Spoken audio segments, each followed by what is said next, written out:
did videos on 4 Toyota Supras in the past. Here we have a silver one and then a yellow one, both 6 cylinders with 8-speed automatics. Then another 6-cylinder and then the small 4-cylinder. Now we have a 5th Supra on the way. It's also a 6-cylinder, but MT stands for manual transmission. 6-speed manual, actually. Here's the starting fee and the ending price. So we have a Japanese car with German BMW parts made in Austria. So here it is, and I see they have a new color for 2023, this nice metallic blue. And one of the first things we do when we get a vehicle is check and see if there's a spare tire. No, you don't get one with this vehicle. Just a small storage space. And the second thing we do is take the headlights out in the dark and see how they perform. We already did a video on that. Placed it on YouTube. You didn't watch that? You can watch it here on part 3 of the video. And the other thing we always do is test the vehicle from bumper to bumper. All the fuel economy numbers and such, but we're not going to do that on this video. We've done 4 Supra tests already. This video we're concentrating on the performance of the 6-speed manual and the fuel economy, as well as some other performance characteristics. Alright, the obvious question is, why would somebody want a manual transmission instead of an automatic? A long time ago, as in decades ago, if you wanted a performance car, the manual was the only way to go. They were quicker, got better fuel economy. The automatics were slower, got lousier fuel economy. That was just the way to go. Now in the 21st century, things have changed. Automatic transmissions are computer operated. They get about 15 to 20% better fuel economy than a manual.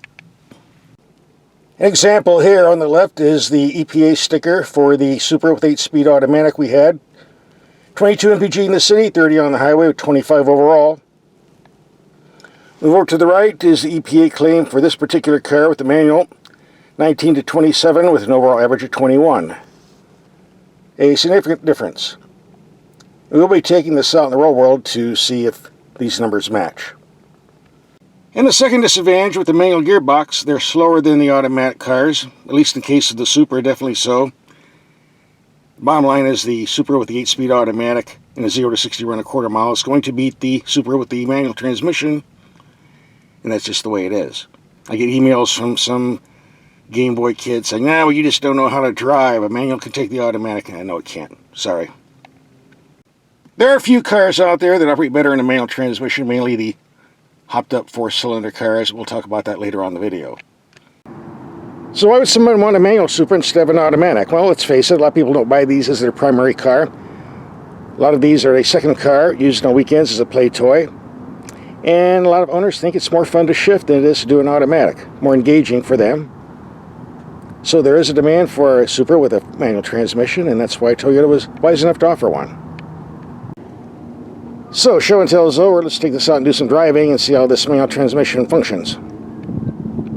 In case you're wondering why I have a hat in the dash here, it's because I haven't been able to find a way to turn off this heads-up display. So, and I don't want to look at it. So, it's either that or a sock, and I don't have an extra sock, so the hat will have to do. Alright, right off the bat, 2 things I've noticed about the clutch. Number 1, the pedal position is exactly where it belongs, way over on the left. Like some other German cars I can think of that put them in most ridiculous places, like Volkswagen. And number 2, the clutch pedal travel is a bit more than I prefer, a bit too long, but it's something you can adjust to after a day or 2 of driving. Number 3, the shifter is a bit stiffer than what I like, but it's only got like 700 miles. It hasn't broken in yet.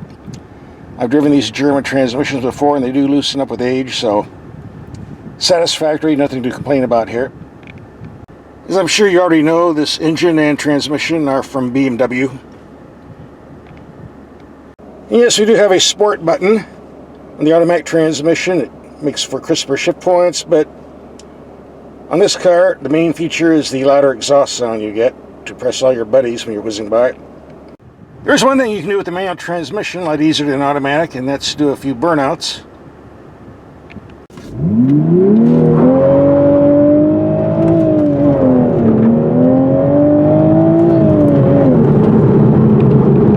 Alright, enough of that. We need to save the tires. By the way, the claimed 0 to 60 time of the Supra with the automatic transmission is 0 to 60 in 3.7 seconds, or with the 6-speed manual, 0 to 60 in 4.2 seconds. Both times which I can verify. I can also verify that in stop-and-go traffic like we've got here, the automatic transmission is a lot more pleasant to use than the manual with the constant clutch action and shifting. But I think we all knew that before we got in the car with the manual transmission. I didn't mind. As I do all of my videos, we're going to take some mild speed humps around 15 to 20 miles per hour, see how the suspension performs on impact, and see if there's any difference between this and the other Supras I've tested. Here comes bump number 1. Felt it, but nothing serious. This is a short wheelbase car, so don't expect a limousine type ride. Here's number 2. Heard the thumping from the tires, but again, comfortable enough. Number 3. And here comes the nasty one. Hang on. I felt that one a little bit, but nothing serious. According to the EPA sticker we saw earlier, this is supposed to get 21 mpg in mixed commuting, and we've been getting 21.4. We're going to take this out and do a highway trip a little bit later, so don't go away. We're going to take a highway trip, see what type of fuel economy we can get. On the 6-cylinder Supra with automatic transmission, I've always gotten around 31 mpg. On the 4-cylinder Supra, I've gotten about 32 mpg, which is kind of odd because the exact same engine used in the BMW sedan, I got 35 to 36 mpg. So I guess the aerodynamics of the Supra aren't as sharp as the BMW sedan, which is slightly lighter, by the way. And I don't know if it's being picked up on the microphone, but while the car itself is reasonably quiet, these tires are extremely noisy. Rumble, rumble, thump, thump. But that's one of the quirks of having a high-performance sports car. Just have to live with it. We're coming to the end of our trip, and as I stated earlier, the Supra with the 8-speed automatic always got just over 30 mpg on this road under these conditions. So let's see what the 6-speed manual did. There we go, 24.8 mpg. When taking corners, it's one area where the automatic transmission is superior to the manual. In automatic mode and sport setting, you keep both hands on the wheel, the car does the work, or if you want to shift manually, you got the paddle shifters on the steering wheel. Shifting right away, not having to deal with the clutch, and take your hands off the wheel to shift the transmission like we're doing here at the 6-speed manual.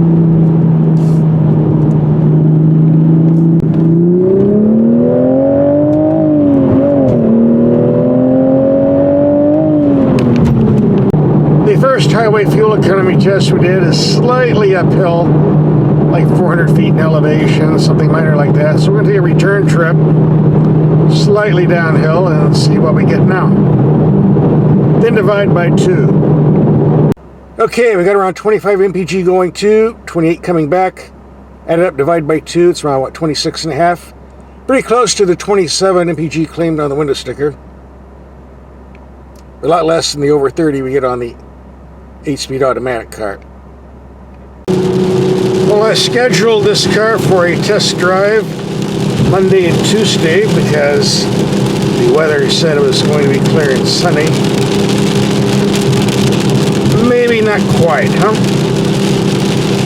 I don't think taking corners at 70 miles per hour is going to be a very wise thing to do today. So 400 horsepower, rear-wheel drive, and wet roads. Not a good combination regardless of the transmission you're using. Drive carefully.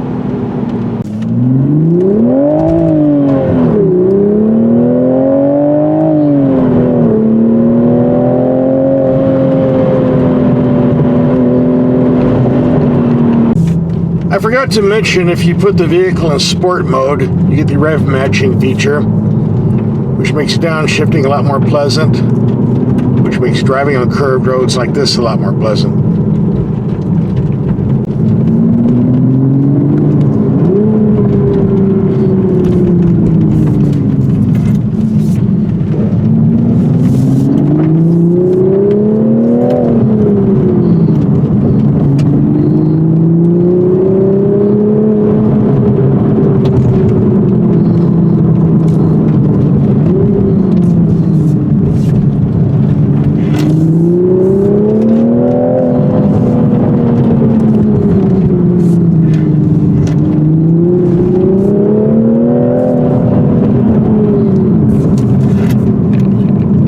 Some people like shifting manually when taking corners like this, so if you're one of them, you might like the 6-speed manual.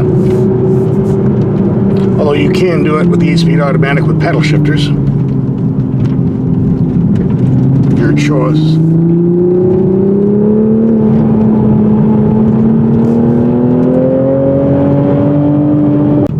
And our traction control system is doing a great job of keeping the tires planted on the road in the direction I want to go.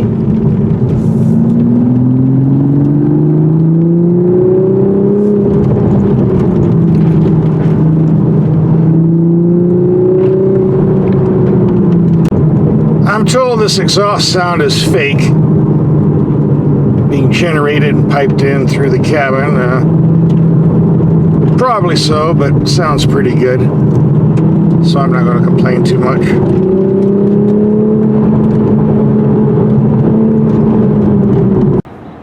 So we had this Toyota Supra for a week, and there's two questions we have to ask. Number one, would I buy one with the 6-speed manual transmission or the 8-speed automatic? Number two, which one should you buy? As for myself, I have nothing against manual transmissions. They work on certain type of engines and certain types of vehicles, especially if you have a 4-cylinder high-winding engine that really needs to spin to get any power, like the Mazda Miata, Mini Coopers, and the Honda Type R. They work great with the manual transmission. I wouldn't have it any other way. But under the hood, this isn't a small, high-winding 4-cylinder motor. It's a strong 3-liter 6-cylinder motor, turbocharged, putting out a healthy 368 pounds-feet of torque at a low 1800 RPM. It doesn't need to spin to put out a lot of power. It was designed for an 8-speed automatic, and it works well with an 8-speed automatic. Attaching a 6-speed manual might be fun, but it doesn't make the performance any better. In fact, it slows the car down quite a bit too much for me. So if I bought a Supra, and I would, gotta be the 8-speed automatic for me. Now for those of you who want a manual transmission, the Supra anyway, you have three things going for you. Number one, we did complain that the shifter was a bit stiff on this one, but now we got 1,600 miles on it. It's nice and broken in, reasonably smooth. And you have the rev matching shift feature. Makes shifting up or down a lot easier. And the clutch placement is exactly where it should be, although I mentioned earlier the pedal travels a bit more than what I would like, and I see other testers have complained about that too, but you only notice that the first day or two. After a while you adjust, so it's not an issue. So with a nice clutch and a well-designed manual shifter, if you want to go manual on the Supra, I say fine. I do have one disclaimer though. If you want the manual transmission Supra, it might be more fun to drive, but don't try racing a Supra with the 8-speed automatic on the street or the track, because you do, the other guy's going to win. But we have to tip our hat for Toyota for at least giving us a choice, and now we have both. That includes our 1-week road test. If you didn't see our headlight test and night drive video on YouTube, you can watch it now, part 3 of the video. And here we go. Alright, it's dark enough. Let's check out these headlights, see how they work. And because of the German engineering in this Japanese car, I can't turn the headlights on unless the engine's running. Not for more than a few seconds anyway, so you have to pardon all the noise. Here's our rear view. Large enough, bright enough. Emergency lights, bright enough. Got blinkers on the outside mirror. Very long and narrow, making it bright enough. Yeah, now we can really see it. Same from the rear. And the cabin lights do a pretty good job of illuminating the interior. And the info screen's a bit on the small side, so we get a small picture we put the transmission in reverse, but it's a small car. What are you going to do? And another vehicle with a cursed heads-up display. I don't like these things. They're just a gimmick for me. Usually there's a way to turn them off, but on these vehicles, the Supras, I haven't found a way to do that yet. Well, actually I have. I have to stick a sock or a hat down in the slot.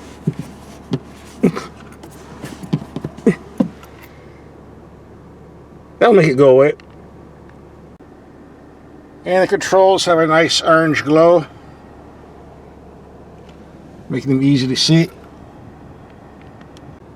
Now for the headlights, have the low beams on, very bright but very low too. More on the left than on the right. Brights, decent illumination, very bright in the center. This does bother me a bit. Okay, for city driving or backcountry roads, this might be an issue. We'll find out soon enough. Alright, down a dark, dingy street. High beam. A little blurry there. Come on, camera. Low beam. Yeah, the cutoff on the low beams is pretty short.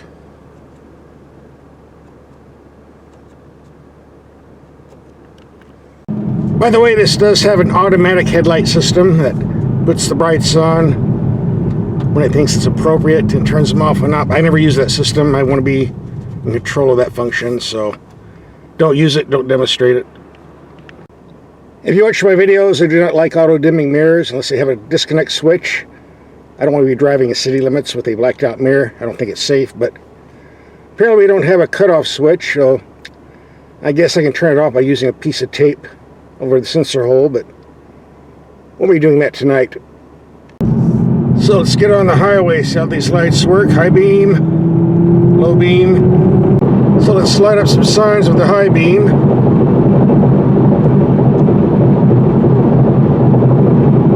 Definitely reaches out.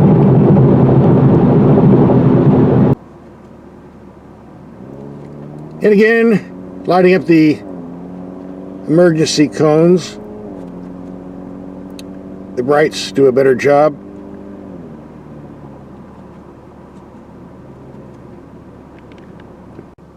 So I'm curious to see how these low beams do out in the boonies. In the dips and curves, so let's find out. And here we have another example of how the low beams cut off when you enter dips. There's a lot of wildlife on these roads at night, so the low beams just aren't cutting it. We're going to have to keep the high beam setting on.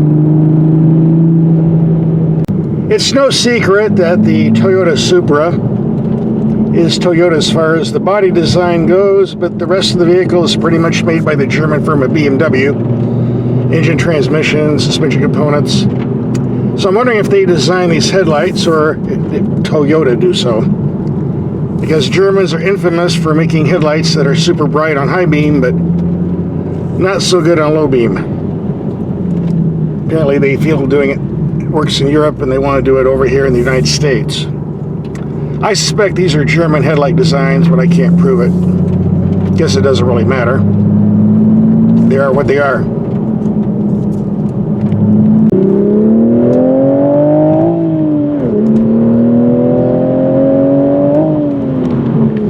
Alright, the ultimate test. Can we light up the jail? And see the jail sign with the brights on? Yep. Ooh, low beams. Can't see anything.